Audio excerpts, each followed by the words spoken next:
Praise the lord. యేసు రక్తమే జయము. మన రక్షకుడు మన విమోచకుడైన యేసుక్రీస్తు పరిశుద్ధ నామములో అందరికీ వందనాలు.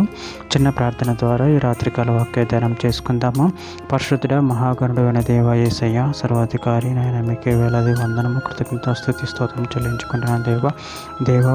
రాత్రికాల సమయంలో ప్రభు వాక్య భాగం ధ్యానిస్తుండగా వాక్య భాగం మాకు అర్థమవుట్లు సహాయం చేసి మీ కృపలో బలపరిచి మీకు మాదిరిగా మమ్మల్ని నడిపించమని ఈ చిన్న ప్రార్థన ప్రభు యేసుక్రీస్తు అతి పరిశుద్ధ నామములో అడిగి వేడుకుంటున్నాను తండ్రి. ఆమేన్, ఆమేన్.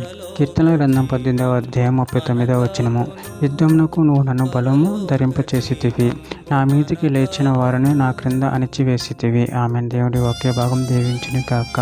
ప్రభునందు ప్రియులారా, ఇక్కడ వాక్య భాగంలో మనము గమనించినట్లయితే యుద్ధమునకు నువ్వు నన్ను బలము ధరింపచేసితివి, నా మీదికి లేచిన వారిని నా క్రింద అణిచివేసితివి. అదేవిధంగా వాక్య భాగంలో గమనించినట్లయితే కీర్తన గ్రంథం 18వ అధ్యాయం 32వ వచనం, నాకు బలము ధరింపు చేయువాడు ఆయనే, నన్ను యథార్థ మార్గంలో నడిపించువాడు ఆయనే.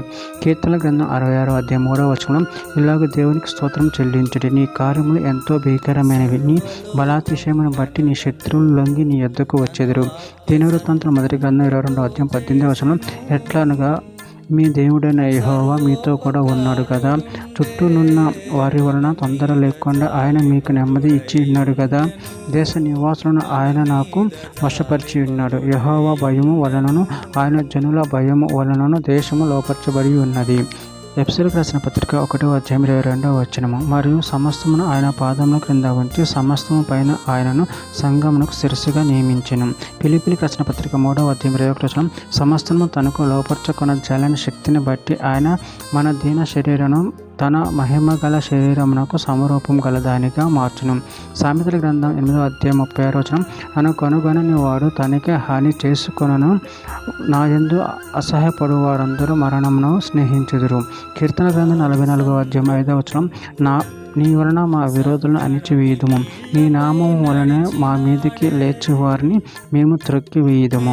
చివరిగా ఒక మాట, కొరింథీయులకు రాసిన మొదటి పత్రిక 15వ అధ్యాయం 28వ వచనం, మరియు సమస్తమును ఆయనకు లోపరచబడినప్పుడు దేవుడు సర్వమగు నిమిత్తము కుమారుడు తనకు సమస్తమును లోపరిచిన దేవునికి తానే లోబడును.